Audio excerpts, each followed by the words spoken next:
Bismillahirrahmanirrahim. Assalamualaikum warahmatullahi wabarakatuh.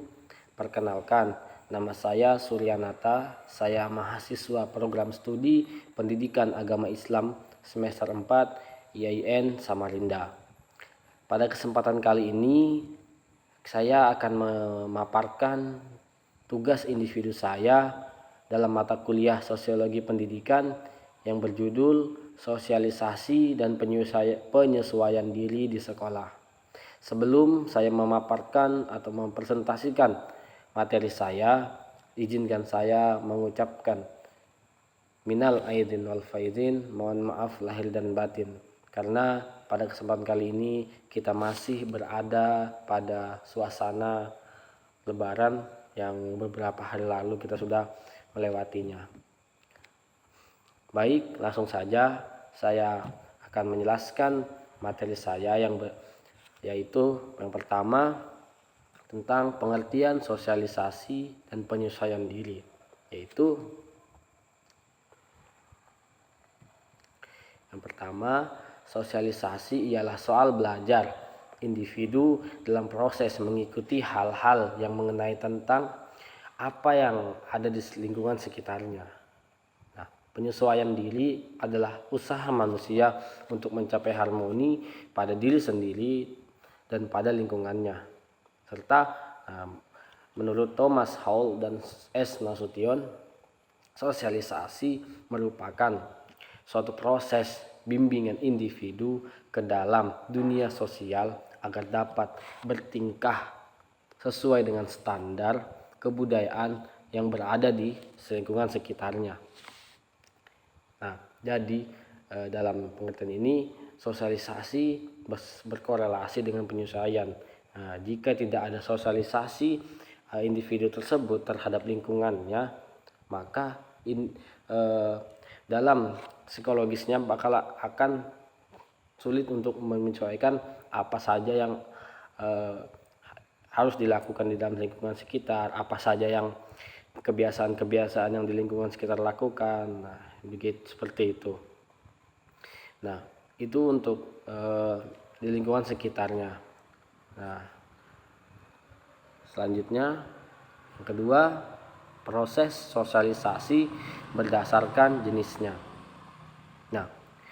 Proses sosialisasi bermula dengan conditioning, yaitu melihat mengamati bagaimana hal-hal yang menjadi sebuah kebiasaan agar seorang individu dapat menjadi sama dengan apa yang telah terjadi di sekitarnya.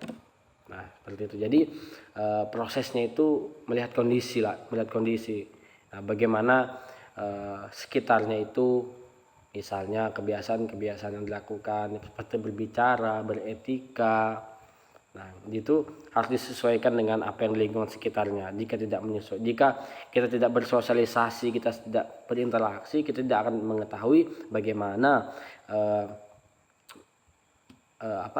kebiasaan-kebiasaan itu kita ketahui dan kita bisa mengikutinya. Seperti itu. Lalu ada dua jenis sosialisasi. Ada 3 jenis tentang prosesnya. Yang pertama, kita memerlukan sosialisasi berdasarkan kebutuhan. Yang kedua, sosialisasi berdasarkan cara yang dipakai. Yang ketiga, sosialisasi berdasarkan keberadaan perencanaannya. Yang pertama, sosialisasi primer, yaitu menunjukkan pada suatu proses yang melalui seorang anak mempelajari, menerima pengetahuan, sikap, nilai, norma, perilaku esensial, harapan agar mampu berpartisipasi efektif dalam masyarakat dan menjadi anggota masyarakat.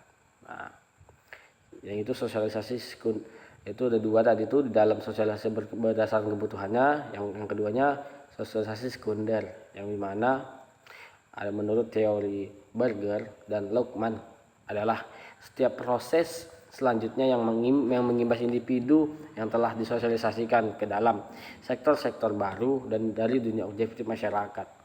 Seperti itu. Lalu yang kedua, bersosialisasi berdasarkan cara yang dipakai. Cara yang dipakai ialah tentang apa yang dipakai oleh lingkungan sekitar tersebut, apa yang digunakan oleh lingkungan tersebut dalam menjalani kehidupannya. Nah, itu tentang kita bagaimana dengan menggunakan cara yang kita pakai. Selanjutnya, sosialisasi berdasarkan keberadaan perencanaannya. Nah, di sini sosialisasinya berdasarkan perencanaan itu ialah berkelanjutan, yang dimana bersosialisasi yang di lingkungan keluarga, lingkungan teman, setelah itu kita di sosialisasi tentang masyarakat. Itu berjenjang tahapannya. Mungkin itu tentang proses sosialisasi berdasarkan jenisnya. Lanjut, proses penyesuaian diri. Nah, proses penyesuaian diri dipandang dari dua sudut pandang, yaitu kualitas dan auto efisiensi. Nah, proses ini masuk dalam kategori menilai prosesnya, yang dimana dalam penyesuaian kita efektif atau tidak. Nah, di sini dilihat dari kita bersosialisasinya atau penyesuaian diri kita, yang bagaimana apakah yang kita lakukan ini efektif, apakah yang kita lakukan ini efisien untuk kita bisa mengikuti dari lingkungan yang kita lihat, yang kita sesuaikan. Nah, yang kedua, proses berlangsung. Hal ini suatu proses progresif yang memungkinkan individu dapat menguasai impuls lingkungannya. Dengan itu, menurut F. Robbins, ada 5 faktor yang menjadi dasar perkembangan kepribadian. Yang pertama, sifat dasar, sifat lingkungan prenatal, perbedaan individu, lingkungan dan motivasi. Nah, di sini dilihat dari prosesnya. Proses dia menyesuaikan diri seperti apa, apakah dia dengan sifat-sifat dasarnya, apakah dengan lingkungannya, apakah dari perbedaan itu dia bisa menyesuaikan, atau dengan motivasi yang ada di lingkungannya. Yang misalnya kalau dari motivasi itu misalnya ada hal-hal yang baik atau hal yang bagus yang dilihat di lingkungannya, dia ingin mengikuti apa yang ada di situ, apa yang ada dilihatnya, untuk bisa lebih bersemangat dalam menyesuaikan diri di tempat dia berada, seperti itu. Nah, ini yang B, sosialisasi dan penyelesaian diri di sekolah. Ini terkait di sekolah. Tadi kita meluas, yaitu sosialisasi diri di lingkungannya seorang individu tersebut. Ini kita kaitkan dengan di sekolah, yang dimana sekolah memegang peranan penting bagi sosialisasi seseorang dengan berada di sekolah. Siapapun dapat bertemu dan berinteraksi antar sesama. Namun tidak itu saja, banyak hal yang dapat ditemukan dalam bersosialisasi di sekolah, dengan bertemu dengan materi-materi pelajaran, serta mengerti sifat dan sikap antar individu lainnya, yaitu berteman, sehingga perkembangan diri menjadi lebih meningkat karena banyak yang ditemui di sekolah. Nah, kita dalam penyelesaian diri dan sosialisasi di sekolah, nah, yang pertama kita bersosialisasi dulu di sekolah kita. Jika kita tidak bersosialisasi, kita tidak bisa menyesuaikan. Jadi siswa itu bersosialisasinya ya pertama yang berteman, dia mengenali gurunya, memahami suatu materinya. Jika dia tidak bersosialisasi terlebih dahulu, dia akan sulit menyesuaikan diri. Nah, dengan penyesuaian inilah di sekolah, maka siswa dan siswi yang ada di sekolah itu akan merasakan kenyamanan, merasakan sebuah semangat dalam belajar, seperti itu. Nah, itu tadi yang di dalam penyesuaian diri di sekolah. Selanjutnya, mengetahui sejauh mana sosialisasi individu itu di sekolah. Yang pertama, nilai-nilai yang dianut di sekolah. Dalam hal ini, nilai moral di sekolah terkait dengan pedoman sekolah, seperti norma-norma yang berlaku di sekolah, itu kejujuran, kebersihan, kerajinan, rasa tanggung jawab, ketekunan, dan ketertiban dan sebagainya. Nah, di sekolah itu banyak diajarkan, banyak diberikan pengetahuan, yaitu dengan yang pertama di sekolah dengan kejujuran.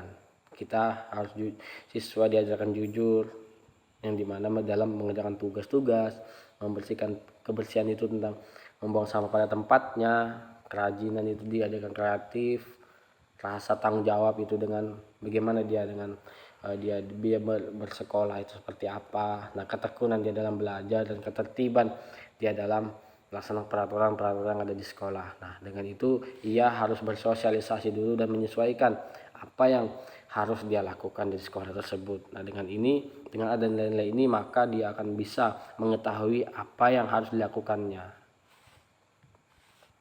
Yaitu yang kedua pengaruh iklim terhadap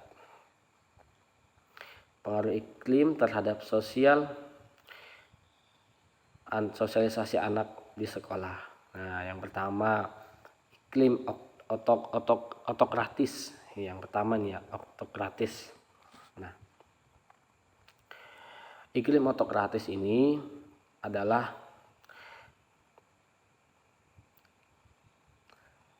kelakuan anak yang dikontrol oleh guru, namun individu yang hanya dapat berbuat menurut perintah orang lain tanpa diberi kesempatan untuk memberi pertimbangannya sendiri. Sukar. Nah, seperti itu.